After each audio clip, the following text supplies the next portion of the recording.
자, 21번 문제 보겠습니다. 답은 5번입니다. 틀린 거. 아파트 분양권 매매를 중개한 경우에 있어서 거래가액이라 하면 총 분양대금과 프리미엄을 합산한 금액으로 거래가액을 계산한 게 아니라 현재까지 납부한 돈이죠. 자, 그래서 21번에 5번인데 예를 들면 분양가가 뭐 가령 4억이고 그 다음에 계약금이 4천만 원, 중도금 4천만 원, 프리미엄이 4천만 원 이렇게 붙었다면, P가 4천만 원 붙었다면 총 들어간 금액이 1억 2천 들어갔죠? 그럼 1억 2천에다가 요율을 곱한다고 1억 2천만 원 곱하기 요율 이렇게 한다고요. 분양가 4억에다가 프리미엄을 합산해서 4억 4천만 원에다가 요율을 곱하는 게 아니고요. 이거 판례입니다. 이거는 법조문에는 없습니다. 근데 현실적으로 지금 분양권 보면 거의 다 뭐 100만 원 달라 이렇게 많이 하더라고요. 모델하우스 앞에서. 네, 그래서 정답은 5번이 되겠습니다. 나머지는 판례니까요. 읽어보시면 되겠고 22번 협회와 관련한 것 답은 5번입니다. 5번 일단 5번인데 협회는 공제사업 운용 실적을 매 회계연도 종료 후 2개월이 아니고 3개월 이내에 일간신문 또는 협회부에 공시하고 협회 인터넷 홈페이지에 게시해야 됩니다. 3개월 이내에. 근데 매수 신청 대리 관련 공제사업 운용 실적은 3개월 이내가 아니고 2개월 이내죠. 매수 신청 대리 관련 공제사업 운용 실적은 2개월, 중개업과 관련된 공제사업 운용 실적은 3개월 이내에 공시하여야 합니다. 자, 그래서 22번에 5번이 되겠고요. 자, 그 다음에 23번 실무교육입니다. 교육제도 중요하다고 했죠. 반드시 출제됩니다. 1번 실무교육에 관한 업무를 위탁받는 기관 또는 단체는 강의실을 1개소 이상 확보하되 그 면적은 50제곱미터 이상이어야 한다. 중개사무소는 면적 제한이 없다고 했죠. 중개사무소는.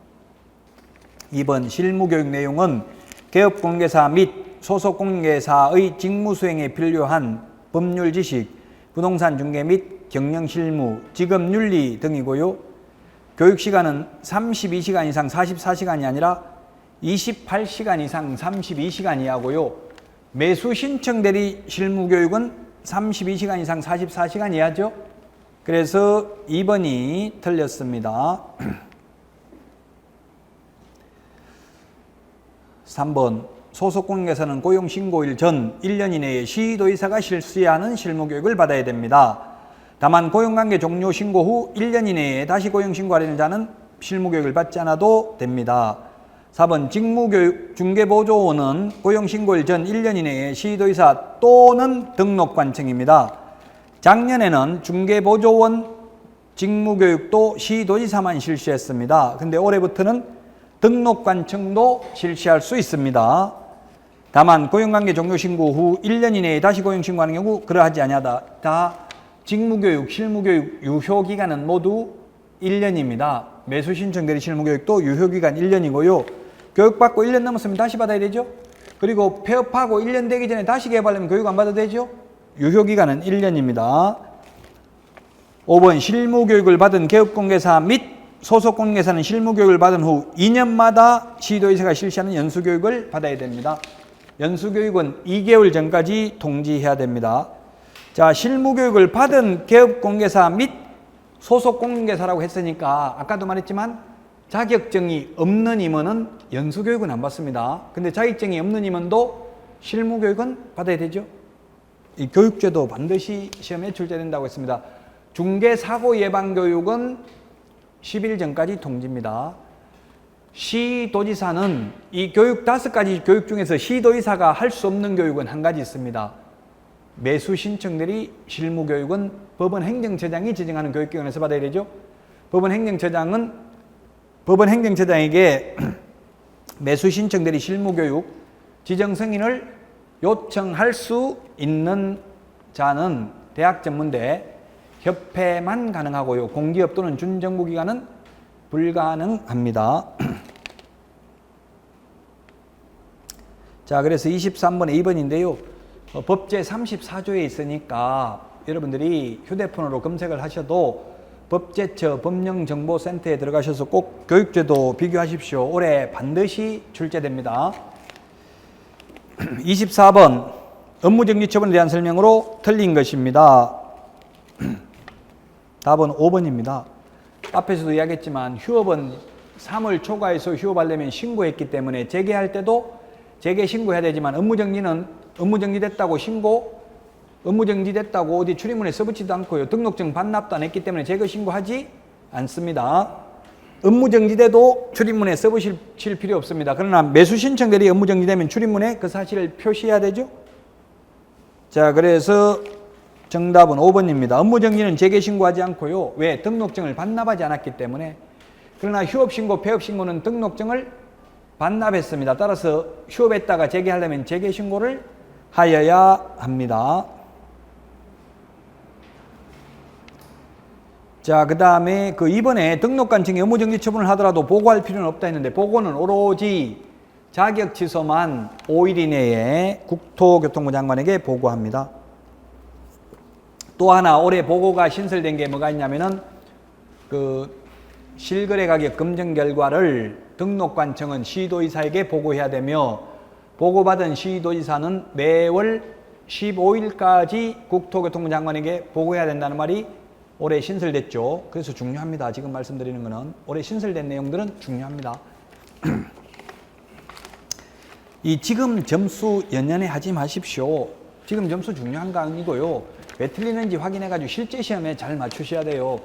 저도 자격증을 땄지만 시험 한 달 전에 저도 모의고사 보니까 7문제밖에 못 맞췄어요. 근데 계속 40문제 왜 틀리는지 확인하면서 10회분 풀어보니까 90점 이상 나오더라고요. 지금 점수에 일희, 일비 할 필요 없습니다. 24번에 5번이고 25번 옳은 것인데 개업공개사 갑은 서울특별시장으로부터 자격증을 취득, 교부받았고 수원시 장안구에서 중개사무소 개설 등록을 하여 중개업을 영위하고 있다. 1번 자격증 개시하지 않아서 서울시장으로부터 과태료 처분을 받았다. 예, 개시 의무 위반하면 누가 처벌합니까? 개시 의무 위반하면 등록관청이죠. 등록관청. 만약 자격증을 반납하지 않았다면 서울시장이겠죠? 반납은 교부한 시도지사이기 때문에요. 그 다음에 이번에 자격 취소 교부한 시도지사입니다. 앞에서 오늘 이야기했죠. 다 교부한 시도지사. 다만 사무소 관할 시도지사 가는 것은 청문, 의견 진술 뒤에 2가지밖에 없었습니다. 3번은 수원시장이 아니라 장안구청장입니다. 따라서 수원시장, 성남시장, 고양시장, 부천시장, 안양시장, 전주시장, 포항시장, 창원시장과 같이 특별시, 광역시가 아니면서도 구가 설치되어 있는 시의 시장들은 우리 공인중개사 법령상 하는 일은 전혀 없습니다. 공법에서는 있습니다. 그러나 공인중개사법에서는 전혀 없습니다. 구가 있으면 모두 구청장입니다. 외국인 토지법상 신고도 마찬가지입니다. 그래서 3번은 수원시장이 아니고 장안구청장입니다. 다만 만약에 수원시 장안구에 등록을 하려면 수원시 조례가 정하는 수수료를 내고 장안구청장에 등록해야 된다. 이거는 맞죠? 왜냐하면 장안구는 조례가 없으니까요. 자, 그 다음에 4번 휴업 신고를 하지 않고 3월 초과 무단 휴업했다면 등록관청인 장안구청장이 100만 원 이하의 과태료를 부과할 것입니다. 틀렸고 5번 갑은 자격 취소된 후 자격증을 반납하지 않아서 서울특별시장으로부터 과태료 처분을 받았다. 예, 자격증 미반납했을 경우에 과태료 교부한 시도지사입니다. 자격증 재교부, 미반납, 자격 취소, 자격정지 모두 다 교부한 시도지사. 다만 청문, 의견 진술 뒤에만 사무소 관할 시도지사입니다. 5번이 답이고요. 그 다음에 26번 기출문제에 출제는 되었습니다. 자주 출제되진 않았고요. 답은 3번이 되겠는데요. 100만 원 이하의 과태료입니다. 100만 원 이하의 과태료.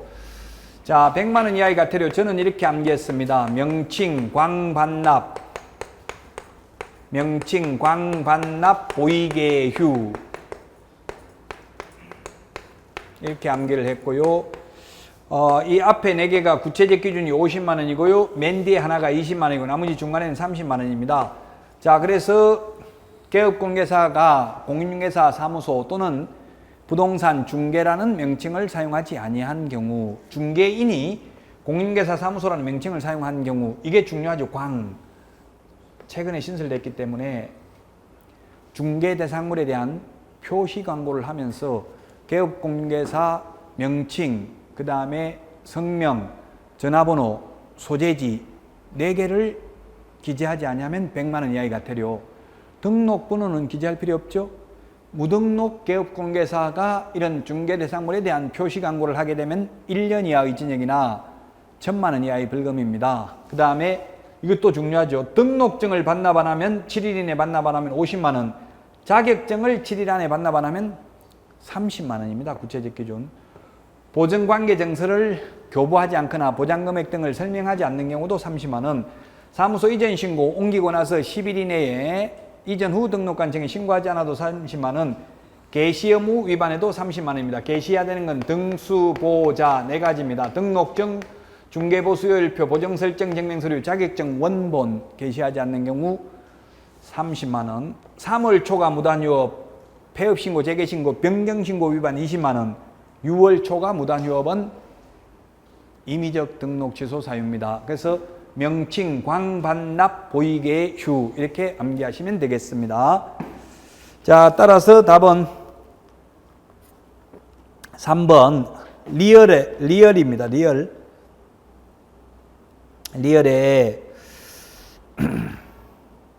리얼이 아니고 3번인가 비업이네. 비업이 뭐예요? 등록증을 반납하지 않는 경우 30만 원이 아니고 얼마라고 했어요? 50만 원. 자격증 반납 안 하면 30만 원이라고 했죠?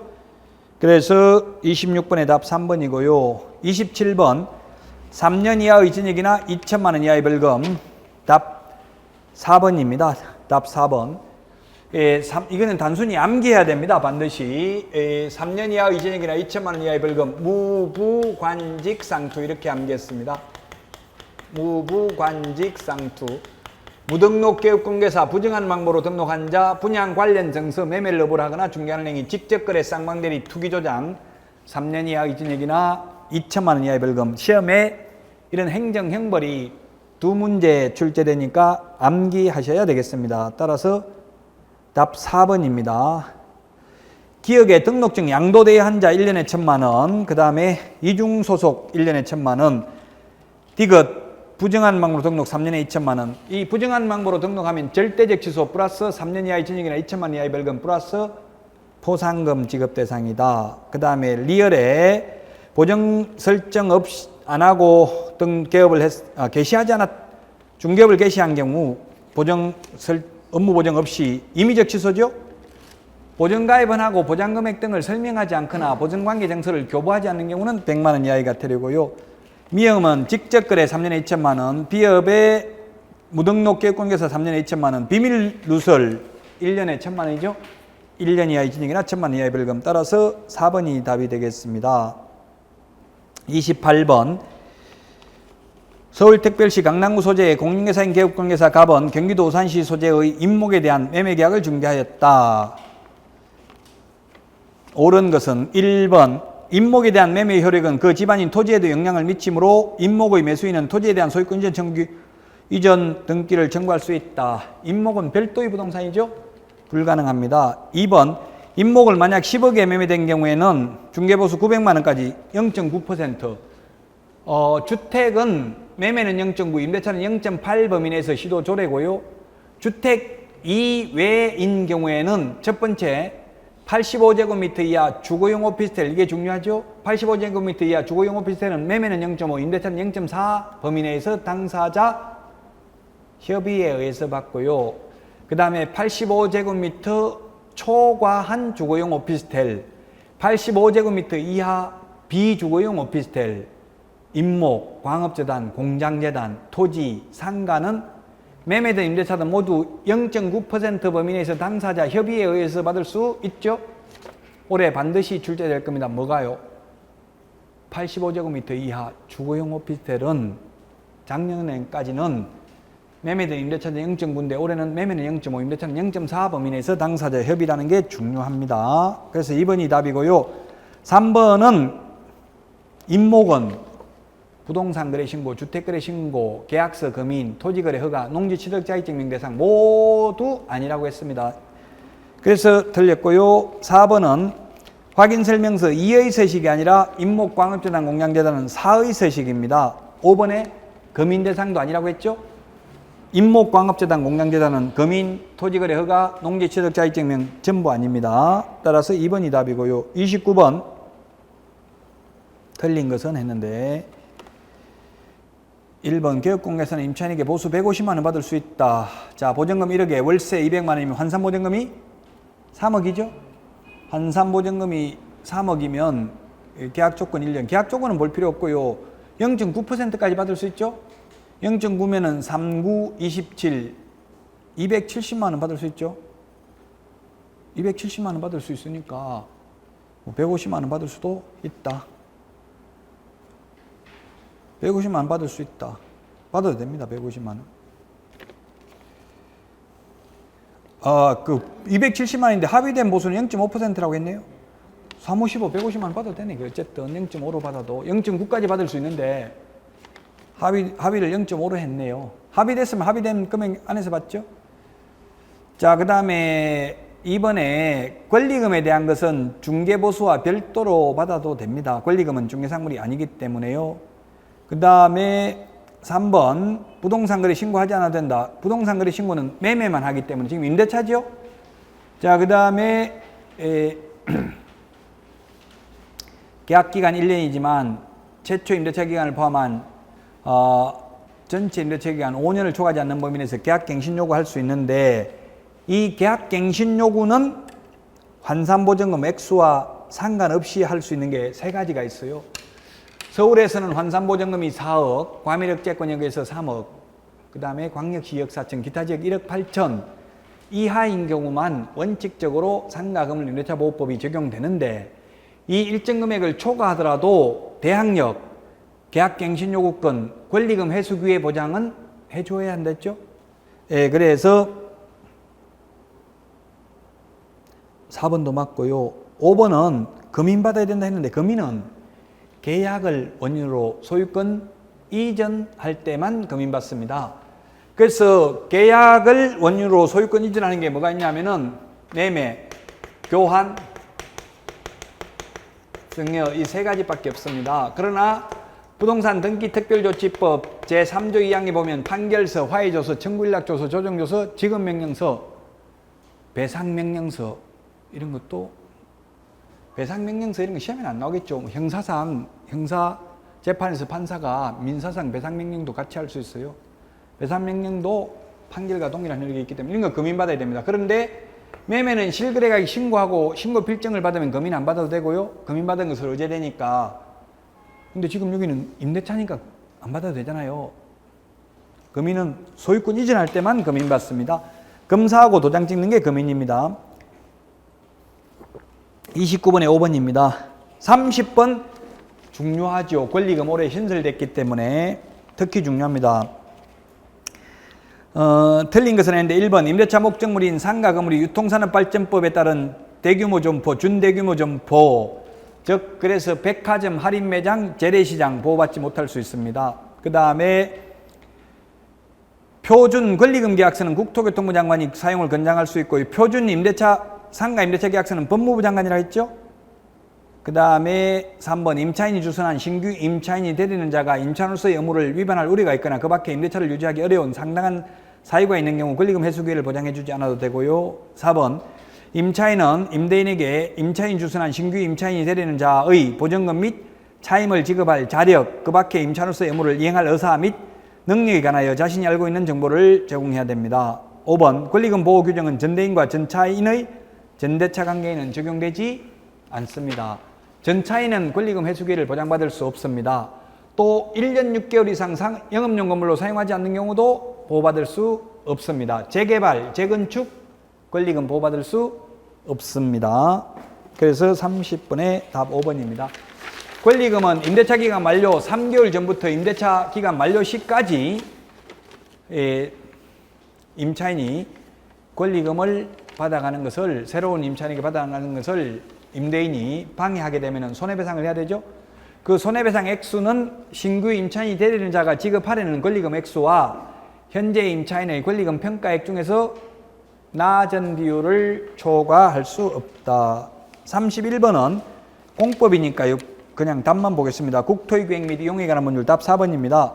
토지거래 허가구역 내의 토지와 지상 건물을 일괄하여 매매한 경우에 매수인이 토지에 관한 허가 없더라도 건물만이라도 소유권 이전 등기를 청구할 수 있음이 일반적인 원칙이다. 이게 안 된다. 건물만 취득하는 건 안 된다는 게 판례입니다. 공법에서 판례가 나올 수 있다면 요 판례와 농지 취득 자익 증명에 관한 판례 두 가지 나올 수 있습니다.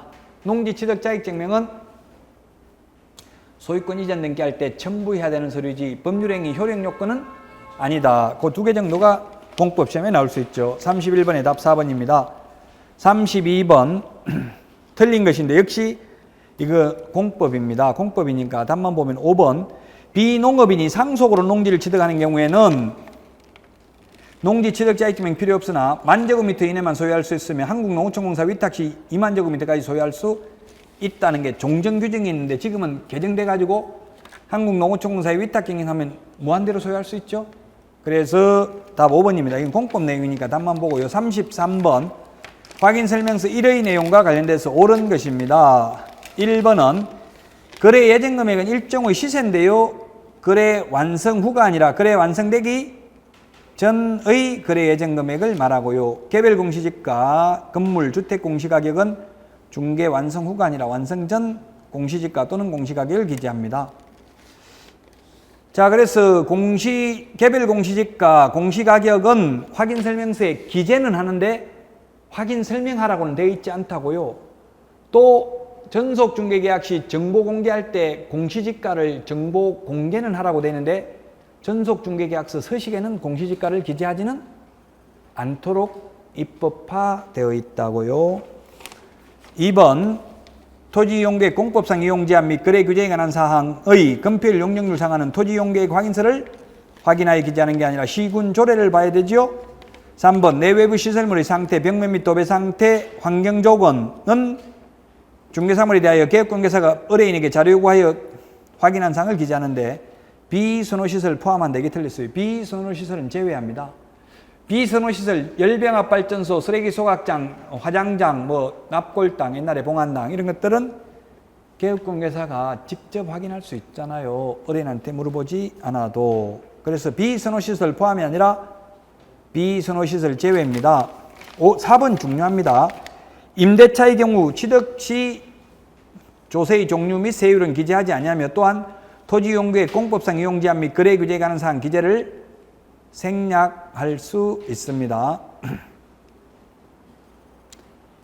그 다음에 5번은 그 밖의 시설물에는 이 공업용이 정기 용량이고요. 그 밖의 시설물에 주거용은 홈 오토메이션 이런 걸 기재합니다.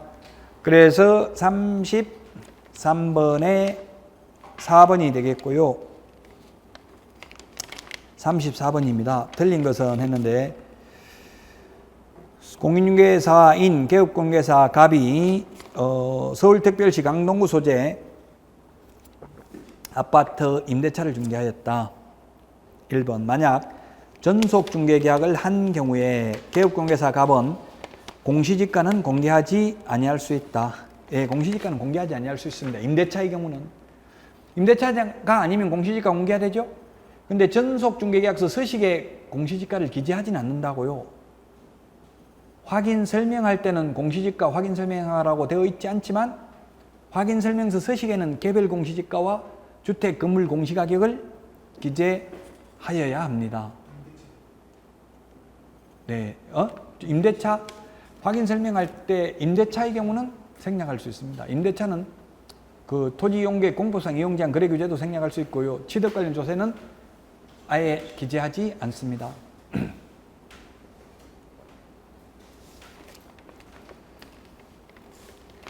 자, 그 다음에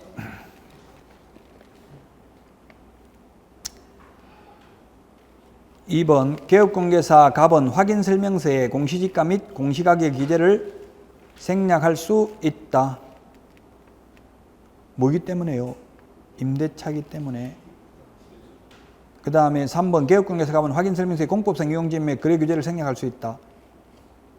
예, 그 다음에 맞습니다. 왜냐면 임대차이기 때문에 2번, 3번, 4번 중요하죠. 조금 헷갈리잖아요. 서식 봐야 돼요. 4번은 취득시 부담할 조세에 기재하지 않습니다. 아예 이거는. 왜 임대차는 취득세를 낼 필요가 없잖아요. 4번이 답입니다.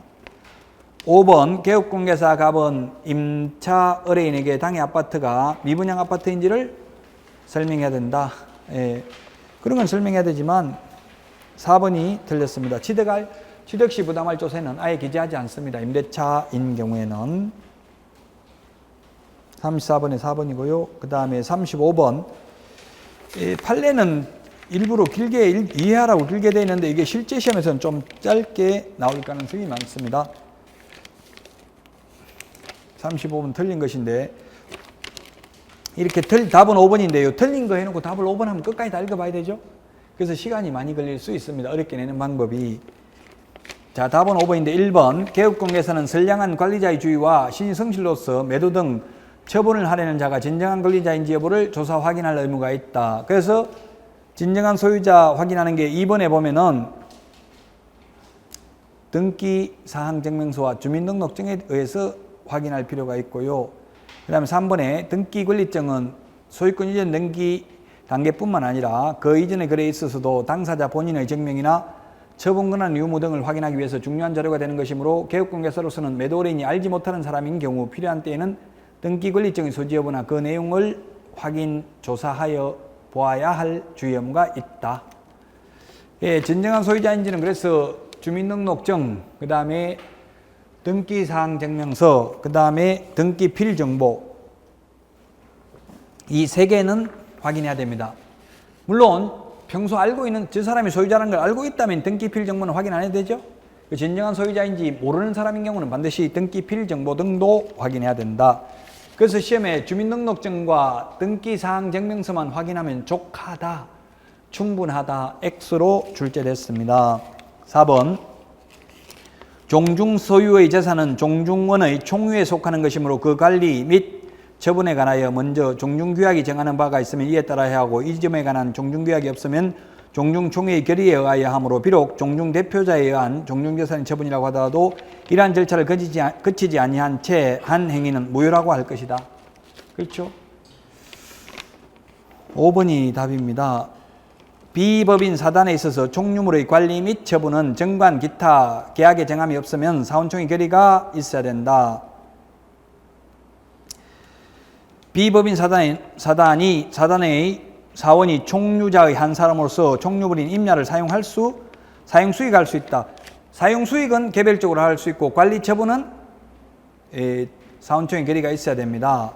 해당 임야에 대한 분묘 설치 행위는 단순히 사용수익에 불과한 것이 아니라 처분행위, 지상권 유사 물건을 취득하는 처분행위, 분묘기지권이 성립할 수도 있으니까 처분행위에 해당되므로 사원총회 결의가 필요하다는 게 판례입니다. 이건 민법 시험에도 나올 수 있어요. 공유, 합의, 총유 민법에 나오죠. 그래서 답 5번입니다. 그 다음에 36번입니다. 다음은 소유권 이전 등기를 신청하기 위한 각종 법령상 제한을 설명하고 있다. 가장 틀린 것 하나만 고르면 다만 서울특별시 강남구는 주택법상 주택거래 신고제기며 서울특별시 강동구는 주택거래 신고제기 아님을 전제로 한다. 주택거래 신고는 주택법상 주택거래 신고를 말하고 부동산거래 신고는 부동산거래 신고에 관한 법률상 부동산거래 신고를 말하며 금인은 부동산 등기 특별요지법상 금인을 말한다. 1번 서울특별시 강남구 소재 아파트 매매계약을 체결하여 취득한 경우에는 주택거래 신고를 하여야 하고 부동산거래 신고나 금인을 받을 필요가 없다. 예, 주택거래 신고 15일 안에 했다면 별도로 60일 이내 부동산거래 신고할 필요 없고요. 또 주택거래 신고하면 금인 받은 것으로 보죠. 예, 1번 맞습니다. 2번 서울특별시 강남구 소재 아파트 교환계약을 체결하여 취득한 경우에 주택거래 신고를 하여야 하고 부동산거래 신고나 금인은 받을 필요가 없다. 주택거래 신고는 교환도 주택거래 신고입니다. 대가성 있는 거래는 주택거래 신고입니다. 그러나 부동산거래 신고는 매매만 하죠. 주택거래 신고했다면 부동산거래 신고 따로 할 필요 없고 금인도 받을 필요 없습니다. 2번도 맞습니다. 3번에 서울시 강동구 소재 아파트 매매계약 체결하여 취득한 경우 주택거래 신고를 하지 않고 부동산거래 신고하여야 하고 금인을 받을 필요가 없다. 강동구는 주택거래 신고지역이 아니니까 부동산거래 신고만 하면 되고요. 부동산거래 신고해도 금인받은 것으로 보죠. 금인이 여제되는 거 세 가지. 부동산거래 신고, 주택거래 신고, 토지거래 허가 세 가지 받으면 금인받은 것으로 본다.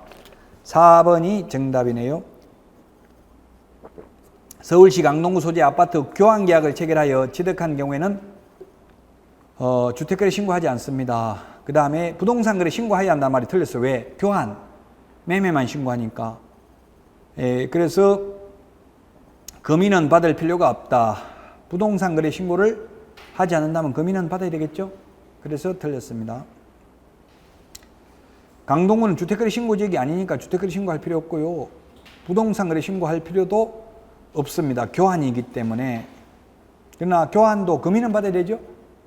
4번이 틀린 정답이 되겠고요. 5번 서울특별시 강남구 소재 아파트와 강동구 소재 아파트를 무상 승여계약을 체결하여 취득한 경우에는 주택거래 신고나 부동산거래 신고를 하지 않고 금인을 받아야 된다. 예, 그렇습니다. 주택거래 신고 안 합니다. 매매 교환 대가성 있는 거래입니다. 부동산거래 신고도 매매만 하죠? 근데 금인은 받아야 된다. 무상, 승여, 교환, 판결서, 화해조서 등도 금인은 받아야 됩니다. 따라서 4번이 되겠고요. 그 다음에 37번 외국인 토지법 반드시 시험에 출제됩니다. 외국인 토지법은 외국인이 대한민국 토지를 취득하는 경우에 적용됩니다. 이때 외국인이란 2분의 1 이상이 외국인인 경우 외국인 토지법을 적용받습니다. 2분의 1입니다. 2분의 1이라는 숫자 다시 한번 정리하면 주택임대차보호법, 상가건물임대차보호법에서 최우선 면제 매각대금의 2분의 1 범위 내에서만 가능합니다. 중개보수, 주택의 면적이 2분의 1 이상이면 전부 주택에 관한 중개보수 규정을 적용합니다. 외국인 토지법에서 구성원의 2분의 1인 경우 이상인 경우에 외국인 토지법을 적용받고요. 그 다음에 업무정지, 자격정지의 구체적 기준의 2분의 1 범위 내에서 가중 또는 감경할 수 있고요. 아무리 가중하더라도 법에서 정한 유월을 초과할 수 없다는 말이 국토교통부령 또는 시행규칙 같은 말입니다. 에 있습니다. 근데 500만 원 이하의 과태료, 100만 원 이하의 과태료의 구체적 기준은 대통령령에 있습니다. 그 구체적 기준은 2분의 1 범위 내에서 가중 또는 감경할 수 있습니다. 500만 원 이하의 과태료, 100만 원 이하의 과태료. 그런데 5분의 1은 취득세 3배 이하 과태료, 그 다음에 3천만 원 이하의 과태료는 그 구체적 기준의 5분의 1 범위 내에서 가중 또는 감경할 수 있죠.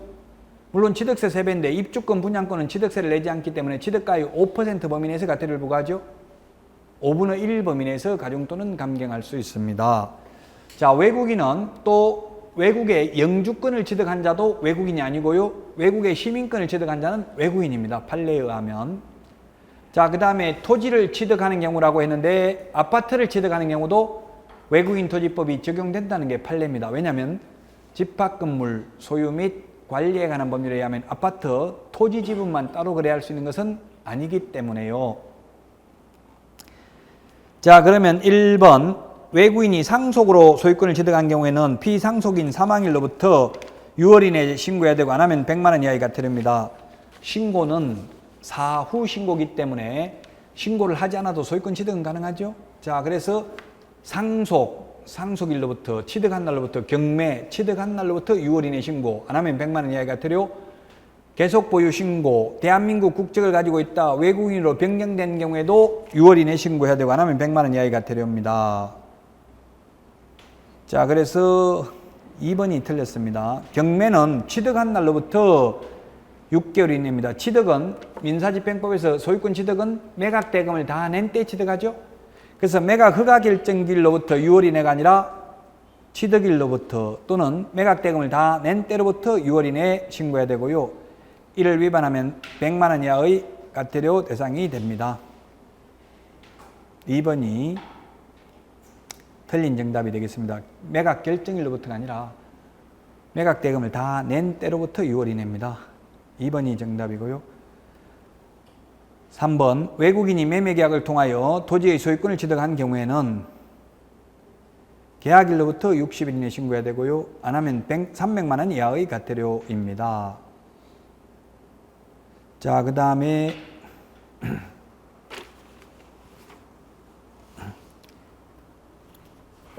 5번 토지를 취득하는 경우에만 적용되고요. 그 다음에 4번인데 외국인 토지법상 허가받아야 되는 지역이 4군데입니다. 군문자야입니다. 군사기지 및 군사시설보호구역, 문화재보호구역, 자연환경보전법에 의한 생태경관보전지역, 야생, 생물 특별보호구역에서는 미리 허가받아야 됩니다. 전통건조물 보전지역에서는 허가 안 받아도 됩니다. 군문자야 이 4군데에서는 미리 허가받아야 됩니다. 허가를 안 받으면 2년 이하의 징역이나 2천만 원 이하의 벌금입니다. 외국인 토지법에서는 2년 이하의 징역이나 2천만 원 이하의 벌금인데 국토법에서 허가 위반하면 거짓 부정한 방법으로 허가받으면 2년 이하의 징역이나 당해 취득가격의 100분의 30에 상당하는 금액 이하의 벌금에 처하죠. 제가 거짓 부정이라는 말 들어가는 거 프린트 내드리는데요. 좀 전에도 했지만 거짓 부정한 방법으로 등록하면 절대적 취소 플러스 3년에 2천만 원 플러스 포상금 지급 대상, 부정한 방법으로 자격 취득하면 자격만 취소해야 합니다. 부정한 방법으로 거래정보사업자 지정을 받으면 지정만 취소할 수 있습니다. 거래정보사업자가 거짓 정보 공개하면 지정 취소할 수 있고 플러스 1년 이하의 징역이나 1천만 원 이하의 벌금입니다. 개업공개사가 거짓 정보 공개하면 6월 이하의 업무정지입니다. 비슷한 거 정리해야 되겠습니다. 보정 미설정은 임의적 등록 취소입니다. 보정 설정은 하고 보장금액 등을 설명하지 않거나 보정관계 정서를 교부하지 않는 경우 100만 원 이하의 과태료입니다.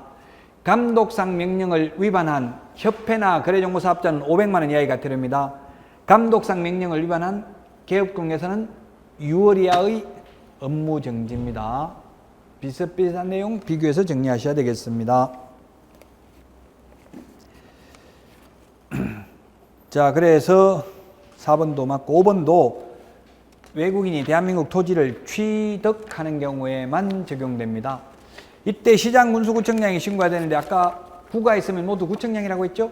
그러니까 수원시 장안구 있으면 장안구청장한테 신고해야 됩니다. 38번 보겠습니다. 물론 실제 시험에서는 38번과 같이 길게 안 나올 가능성이 많습니다. 근데 실제 시험에서 오늘 몇 페이지 했나요? 가장 길게 나온 게 8페이지까지 나왔습니다. 8페이지. 오늘 8페이지도 넘나요? 오늘은 9페이지까지 되어 있나요? 오늘 좀 지문이 길죠? 지문은 실제 시험에서 8페이지까지 나왔습니다. 가장 긴 게 8페이지. 지금 9페이지였죠, 오늘? 10페이지. 지문은 좀 깁니다. 근데 여러분들을 괴롭히려고 지문을 길게 한 것이 아니라 하나라도 더 지문을 좀 익숙하게 하시려고 공부할 거리를 들으려고 한 것이니까 양해해 주시기 바랍니다. 저도 지문 길게 하면 내는데 시간 많이 걸리고 힘들어요. 여러분들 사랑하는 마음이 없으면 이렇게 길게 할 수가 없어요. 그 점 널리 이해해 주시기 바랍니다. 아까 시험 보다가 지문 길다고 짜증내고 나가시는 분이 있어서 가슴 아파서 드리는 말씀입니다. 38번에 답은 1번 없습니다. 다 맞는 말입니다. 근데 이 다 시험에 출제됐던 지문이에요. 그래서 장사 등에 관한 법률에 중요한 지문을 거의 다 모아놨습니다. 그러므로 꼭 기억해야 됩니다. 1번 매장을 한 자는 4후 30일 이내에 신고해야 됩니다. 그 다음에 개인 분묘를 설치한 경우에도 4후 30일 이내에 신고입니다. 그런데 그 이번에 있는 것처럼 화장이나 개장은 미리 신고해야 됩니다. 화장이나 개장은 미리 신고해야 된다. 니은, 디귿 미리 해야 됩니다. 리얼에 공설묘지, 가족묘지, 종중, 문중, 법인묘지 안의 분묘 일기 및 그 분묘의 상석, 비석 등 시설물 설치하는 구역 면적은 10제곱미터, 합장은 15제곱미터입니다. 미음에 개인묘지는 30제곱미터를 초과해서는 아니 되고요. 그 다음에 가족묘지는 100제곱미터를 초과해서는 안 되고, 종중묘지는 1000제곱미터를 초과해서는 안 되고, 법인묘지는 10만 제곱미터 이상이죠. 그럼 분묘 1개의 점유 면적은 10제곱미터고 가족묘지는 100제곱미터라면 100제곱미터 가족묘지 안에 10개의 분묘가 들어갈 수 있겠죠? 자, 가족묘지는 100제곱미터라고요. 가족묘지는 100제곱미터고 이 가족묘지 안에 들어가는 분묘 1개의 점유 면적은 10제곱미터다. 그러면 10개의 분묘가 들어갈 수 있습니다. 분묘는 시체나 유골을 안장하는 시설을 분묘, 묘지는 분묘를 설치하는 구역을 묘지라고 합니다. 묘지가 더 넓은 개념이죠. 가정 묘지 안에 10개의 분묘가 들어갈 수 있다. 원칙적으로. 합장은 물론 15제곱미터고요. 자, 그 다음에 비업에 개인 가족 자연장지는 사후 30일 이내 신고입니다. 그런데 시옷의 종중 문중 자연장지는 미리 신고입니다. 그런데 이응의 법인 자연장지는 미리 허가합니다. 개인 묘지 사후 30일 이내 신고입니다. 가족 종중묘지, 법인묘지 미리 허가받아야 되죠? 기출문제 다 출제됐던 지문입니다. 이거 말고 지문 더 길게 할 수도 있는데요. 시험에 나왔던 게 또 뭐가 있느냐면 장사 등에 관한 법률에서 매장 기간은 15년입니다. 15년씩 3번 연장할 수 있습니다. 제장 60년이 끝나고 나면 1년 이내에 화장 또는 봉안하여야 합니다. 옛날에는 분묘 기지권 위주로 나오다가 최근에는 장사 등에 관한 법률이 출제되고 있습니다. 다 맞는 말입니다. 자, 39번입니다. 경매, 시험에 한두 문제 출제됩니다. 매수신청 보정은 현금 또는 자기압수표, 그 다음에 지급 위탁 계약 체결 문서, 보정보험 증권을 끊어 넣어도 됩니다. 최저 매각 가격의 10분의 1입니다. 경매에서 매수 보증금이 있고요. 그 다음에 공매에서 매수 보증금이 있고요. 그 다음에 항고 보증금이 있습니다. 경매에서 매수 보증금은 최저 매각 가격의 10분의 1, 10%, 공매에서는 입찰가, 응찰가, 매수 신청가, 내가 써낸 금액의 10분의 1이고요. 항고 보증금은 매각 대금의 10분의 1 또는 10%, 1할 다 같은 말입니다. 이게 가장 경매에서 많이 출제됐던 지문입니다. 경매는 내가 써낸 금액의 10분의 1이 아니라 최저 매각 가격의 10분의 1입니다. 한국자산관리공사 공매는 내가 써낸 금액의 10분의 1입니다. 입찰가, 매수 신청가의 10분의 1입니다. 항고 보증금은 매각 대금의 10분의 1입니다.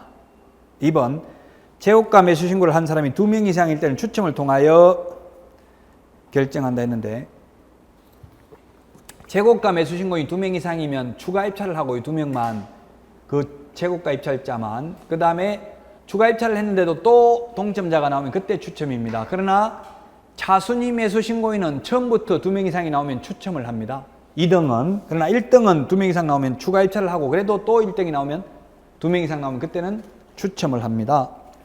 처음부터 추첨한다고 했기 때문에 2번이 틀렸습니다.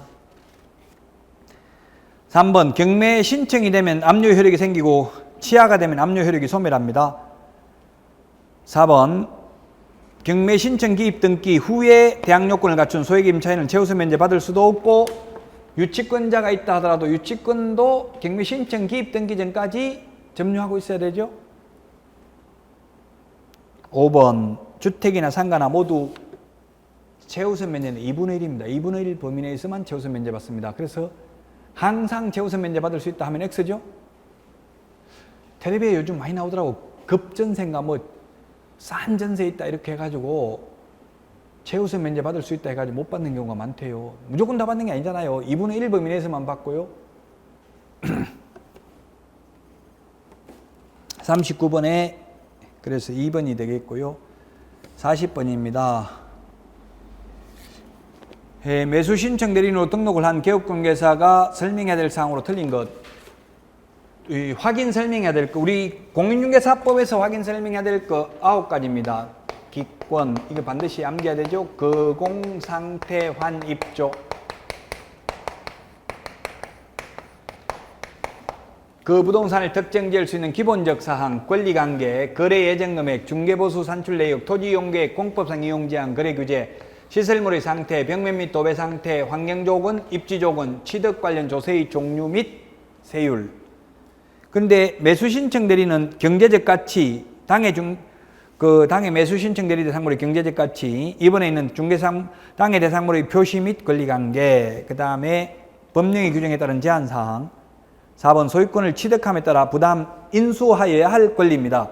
우리 공인중개사법에는 취득함에 따라 부담할 조세, 취득세, 농어촌 특별세, 지방교육세를 설명해야 되는데 경매에서는 유치권, 예고등기, 분묘기지권, 법정지상권, 말소기준권리보다 최선순위, 지상권, 지역권, 전세권, 임차권, 환매등기, 가처분등기, 소유권 이전 청구권, 보전가등기 이런 것들이 있으면 설명해야 됩니다. 인수되는 권리.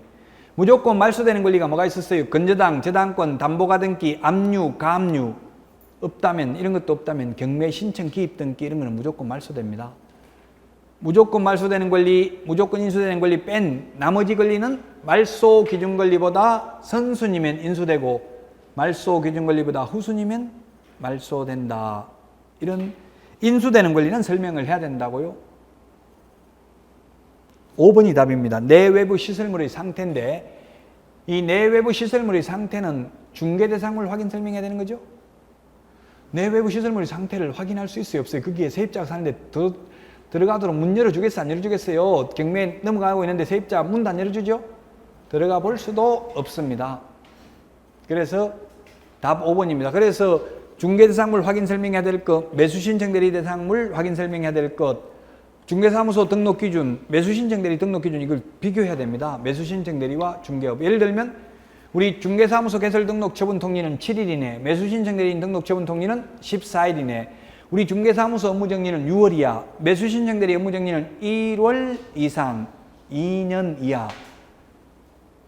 중개사무소 업무정리돼도 출입문에 써붙일 필요 없지만 매수신청대리 업무정리되면 출입문에 그 사실을 표시해야 되죠. 이런 것들 항상 공부하는 요령이 비교하는 연습을 하셔야 되겠습니다. 자, 이번 시간 여기까지 하고요. 다음 주에 찾아뵙도록 하겠습니다. 수고하셨습니다.